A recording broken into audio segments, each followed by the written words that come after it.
జై శ్రీరామ్. ఆంధ్రప్రదేశ్ జై శ్రీరామ్. జై శ్రీరామ్.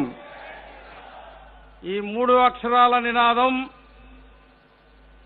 130 కోట్ల మంది భారతీయులను ఇళ్లలో నుంచి, గుళ్లలో నుంచి, గుడిసెల్లో నుంచి, సముద్ర తీరం నుంచి, అడవుల్లో నుంచి, దారుల్లో నుంచి, డొంకల్లో నుంచి కదిలించి బయటికి రప్పించి ఆస్తులు పిల్లల పేర రాయించి అయోధ్యకు పోతున్నాం, పోతే పోతాం, చస్తే చస్తాం, అయోధ్యలో రామాలయం నిర్మించి తీరతామని ప్రతిజ్ఞ చేసిన హైందవ జాతి సంతానం మీరు.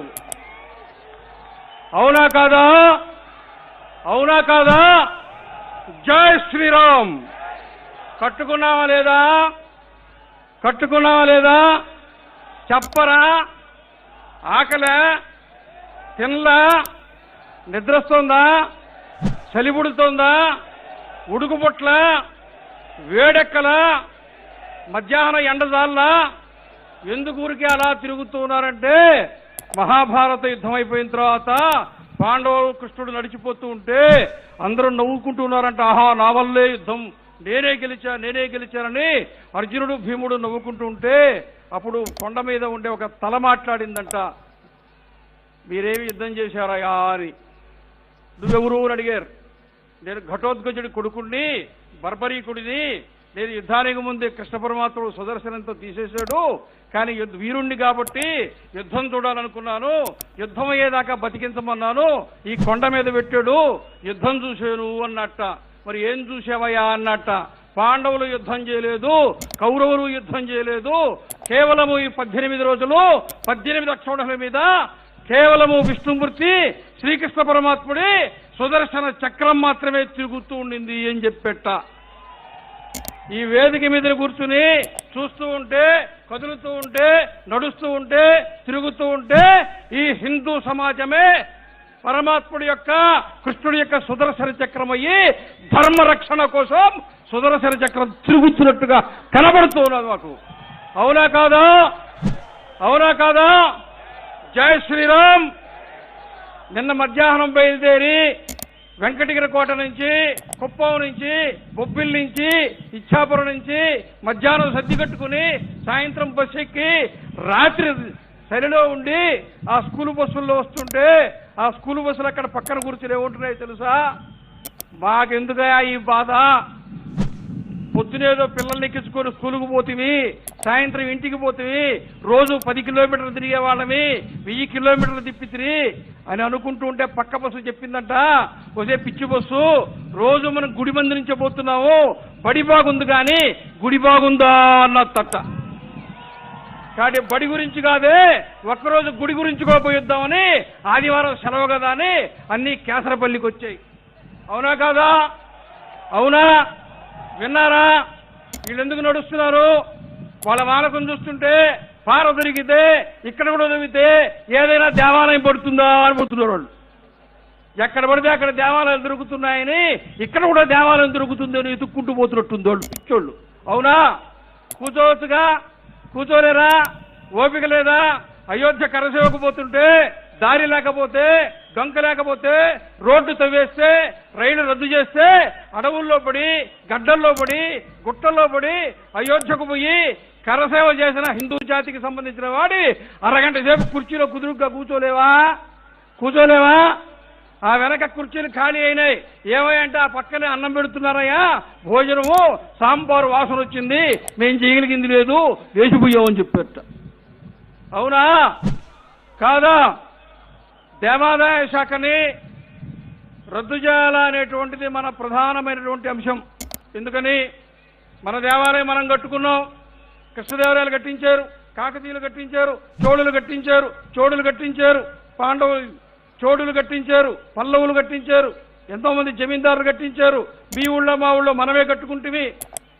ఈ దేవాలయంతో ఏమాత్రం సంబంధం లేని వాళ్ళు, అవగాహన లేని వాళ్ళు నేరుగా వచ్చి ఇట్లాంటి కౌంటర్ పెట్టి, టిక్కెట్ పెట్టి, మొదటి ఆటకింత, రెండో ఆటకింత, రాత్రి 1 గంటకింత అని సినిమాలకు కూడా రేట్లు పెట్టి టిక్కెట్లు అమ్ముకున్నట్టుగా దేవాలయ కౌంటర్లో టిక్కెట్లు అమ్ముకుంటూ ఉంటే ఒళ్ళు మండిందా లేదా? మండిందా లేదా? మండిందా లేదా? కేవలం నెల రోజుల క్రితమే విశ్వ హిందూ పరిషత్ వాళ్ళు ఒకే ఒక్క కరపత్రం ముఖ్యమంత్రికి ఇచ్చిందదే, మంత్రులకు ఇచ్చిందదే, మీకు ఇచ్చిందదే దేవాదాయ శాఖకు సంబంధించిన కరపత్రం తప్ప ఇంకేమైనా వేశారా? ఇంకేమైనా ఉందా? ఇంకేమైనా చెప్పారా? ఆ ఒక్కటే కదా చెప్పారు. ఆ ఒక్కటే చదివిన తర్వాత నాకు అనిపించిందో తెలుసా, ఎప్పుడో 5-6 సంవత్సరాల నాడే తగిలించుకునే సంచి ఒకటి గుట్టించుకుని దాంట్లో ఒక డ్రెస్ పెట్టుకుని దాంట్లో ఒక తువ్వాలు పెట్టుకుని దాంట్లో ఒక ప్యాంటు పెట్టుకుని దాంట్లో ఒక దుప్పటి పెట్టుకుని పిలుపురాకపోదా రైలెక్కి పోవా ఉద్యమం చేయవా అని ఎప్పుడో హిందూ సమాజం సంసిద్ధంగా ఉన్నట్టుగా నెల రోజుల వ్యవధిలో లక్షలాది మంది హిందూ సమాజం కదిలించిందంటే ఈ దేవాదాయ శాఖ మీద, దేవాలయాల వ్యవస్థ మీద, ఈ రోజు ఉండేటువంటి దుర్మార్గపు వ్యవస్థ మీద హిందూ సమాజం ఎంత కుతకతలడిపోతున్నదో, ఎంత వ్యతిరేకతతో ఉన్నదో, ఎంత ఉద్రిక్తతతో ఉన్నదో ఈ రోజు ఈ ఉద్యమాన్ని చూస్తూ ఉంటే మనకు అర్థమవుతుంది. అవునా కాదా? చెప్పరే, అరవరే, మాట్లాడరే, సమాధానం చెప్పరే. అరవాల వద్దా? కరవాల వద్దా? అరవాల కరవాల రెండు ఉండాలి వద్దా? ఈ మైగా ఉంటే ఈ పక్కన ఈ బొచ్చులు పెట్టారు, నల్ల బొచ్చులు. ఈ సౌండ్ తగ్గిస్తే మాట్లాడకు కొంచెం బాగుంటుంది. మాట్లాడేవాడు తొందరగా ఆపేయాలంటే దీంట్లో సౌండ్ పెంచండి, టుపిక్కి ఆపేస్తాడు. అర్థమైనా కాలేదా?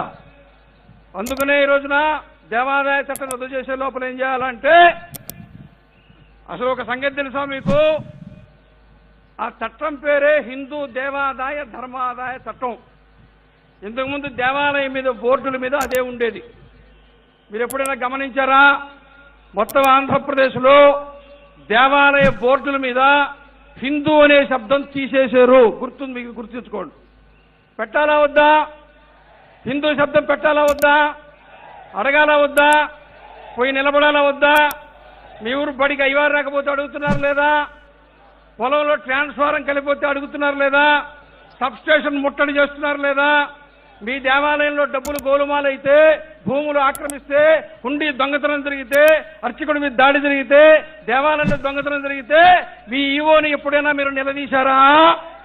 అడిగారా? ఉద్యమించారా? నిలబడ్డారా? ఎప్పుడు మొదలు పెడతారు? ఎప్పుడు మొదలు పెడతారు? రేపటి నుంచేనా? ఇక్కడ ఉండేవాళ్ళేనా? టీవీలో చూసేవాళ్ళు అడగరా? మీరు పోయి చెప్తే ఎవరు వింటారో వాళ్ళు అడగరా? మొత్తము హిందూ సమాజం ఈ రోజున దేవాలయాన్ని ప్రశ్నించేటువంటి స్వభావాన్ని ఈ రోజు నుంచి కలిగి ఉండడం అనేది ప్రారంభం అవుతుందా లేదా? అవుతుందా లేదా? అడగతారా లేదా?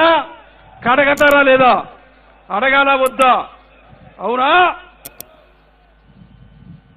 2006-2007 సంవత్సరంలో షామీర్పేట మండలంలో అక్కడ శ్రీరాముడి దేవాలయాల భూములు అమ్మేస్తే దానికి సంబంధించిన మొత్తం రాష్ట్రంలో పెద్ద ఉద్యమం జరిగితే అప్పుడు కదిలి వచ్చిన ప్రభుత్వం జస్టిస్ వెంకట్రామరెడ్డి కమిషన్ వేసింది. ఇప్పటికి 15 సంవత్సరాలు 16 సంవత్సరాలు అయిపోయింది. ఈ రోజుగా కమిషన్ రిపోర్టు బయటపెట్టలే. ఎన్ని లక్షల ఎకరాల భూములు అన్యాక్రాంతమైనాయో, అల్లుళ్ళ కట్నం కింద ఇచ్చారో, రైళ్లు దిగి ఉప్పులూరు స్టేషన్ నుంచి మీరు స్నానాలకు నడిచొస్తుంటే పక్కన ఏ ఎఫ్సిఐ గోడౌన్లు కనపడ్డాయో అవి కూడా దేవాలయ భూమిని ప్రభుత్వమే ఆక్రమించి కట్టుకున్నటువంటి గోడౌన్లు. ఎంఆర్ఓ ఆఫీసులు కట్టుకుంటుంది, ఆర్టీసీ బస్టాండ్లు కట్టుకుంటుంది, స్కూల్ హాస్టళ్లు కట్టుకుంటుంది, పశువుల ఆసుపత్రులు కట్టుకుంటుంది, దేవాలయాలు మూసేస్తుంది. ఉండేలు తీసుకోపో. ఒక దేవాలయం పోతే విగ్రహం ఒక్కటే కనపడుతుంది, రాముడో శివుడో. ఉండీలు మాత్రం చుట్టూరు కనపడుతుంటాయి. భక్తులకు బాగా ఎక్కిచ్చారు. 100 రూపాయలు తెచ్చుకోండి. ఏమో తూర్పు పక్కన ఉండే ఉండీలో వేస్తే కలిసి వస్తుందో, పడమటి పక్కన ఉండే ఉండీలో వేస్తే కలిసి వస్తుందో, ఈశాన్యంలో ఉండేలో వేస్తే కలిసి వస్తుందో, 8 దిక్కుల 8 పెట్టాం, 800 వేయండి, ఏ ఉండీలో వేస్తే కలిసి వస్తుందో ఏమో అని చెప్పి భక్తుల దగ్గర శుభ్రంగా డబ్బుల్ని లాగడం ప్రారంభించారు. అవునా కాదా? అవునా కాదా? దేవాలయంలో దేవుడు అక్కడున్నాడా? 10 మంది ఉన్నారా? ఉండీలు 26 ఎందుకు ఉన్నాయి? ఉండాలనా? అడిగారా? అడగాల వద్దా? అడగాల వద్దా? వింటున్నారు లేదా? చెట్టు చివరిలో ఉండేవాళ్ళు వింటున్నారు లేదా? అందరూ వినడానికి ఇక్కడికి వచ్చారు. అవునా? అవునా కాదా? అందువల్ల దేవాదాయ చట్టాన్ని మనము ప్రభుత్వం గనక కర్ణాటకలో ఒక 3 ఏళ్ల క్రితమే అక్కడున్న ప్రభుత్వం దేవాదాయ చట్టాన్ని రద్దు చేసేదానికి అక్కడ శాసనసభలో బిల్లు ప్రవేశపెట్టింది. తర్వాత ఎన్నికలు వచ్చాయి, ప్రభుత్వం మారింది, అది అటకెక్కింది.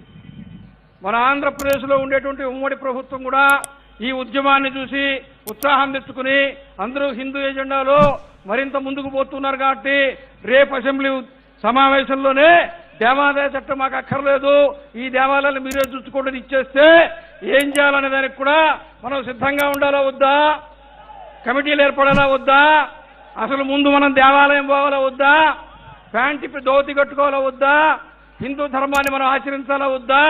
ఇంగ్లీష్ వాడు గట్టా, అమెరికా వాడు ధోతి గట్టా, రష్యా వాడు ధోతి గట్టా, ఇస్కాన్ వాడు ధోతి గట్టా, నారాయణ ట్రస్టా, స్వామినారాయణ ట్రస్ట్ వాళ్ళు ధోతి కట్టుకుని నామాలు పెట్టుకుని భజన చేస్తుంటే మనమేమో ఎంటెక్ చదివి బెగ్గర్ జీన్స్ వేసుకోండి.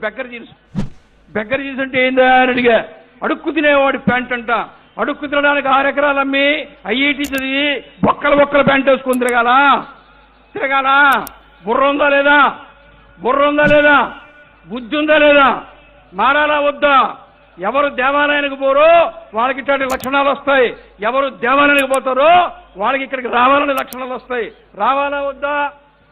ఆంధ్రప్రదేశ్, మనం ఆంధ్రులో శ్రీకాకుళం ఆంధ్ర మహావిష్ణువు దేవాలయం మనకుంది. ఆంధ్ర భోజుడు శ్రీకృష్ణదేవరాయలు అక్కడ కూర్చునే ఆముక్తమాల్యద అనే కావ్యాన్ని రాశాడు. అవునా కాదా? చదివేరా? విన్నారా? దేవాలయానికి పోయారా? పాఠ్యాంశంలో ఉందా? ఉండాలా వద్దా? ఉత్తరప్రదేశ్ దేవభూమే. రాముడు పుట్టాడు కాబట్టి, కృష్ణుడు పుట్టాడు కాబట్టి 3 దేవాలయాలు ఉంటే, హరిద్వార్ ఉంటే, రిషికేశ్ ఉంటే, ఉత్తరాఖండ్ దేవభూమే, వైష్ణోదేవి ఉంటే, అమర్నాథ్ ఉంటే, జమ్మూ కాశ్మీర్ దేవభూమి. అవునా కాదా? వింటున్నారు లేదా? దశావతారాల్లో 7 అవతారాలు నేరుగా భూమి మీదకి దిగింది నువ్వు నేను పుట్టిన ఆంధ్రప్రదేశే. తెలుసా తెలీదా? మొదటి అవతారం ఏది? మత్స్యావతార దేవాలయం ఎక్కడుంది? నాగలాపురం ఎక్కడుంది? ఆంధ్రప్రదేశ్. రెండో అవతారం ఏది? కూర్మావతారం, శ్రీకూర్మం ఎక్కడుంది? ఆంధ్రప్రదేశ్. మూడో అవతారం ఏది? వరాహ అవతారం, వరాహ క్షేత్రం ఏది? తిరుమల. ఎక్కడుంది? గట్టిగా చెప్పండి. ఆంధ్రప్రదేశ్. వరాహావతారం తర్వాత నరసింహావతారం ఎక్కడుంది? మహానంది ఎక్కడుంది? ఆంధ్రప్రదేశ్.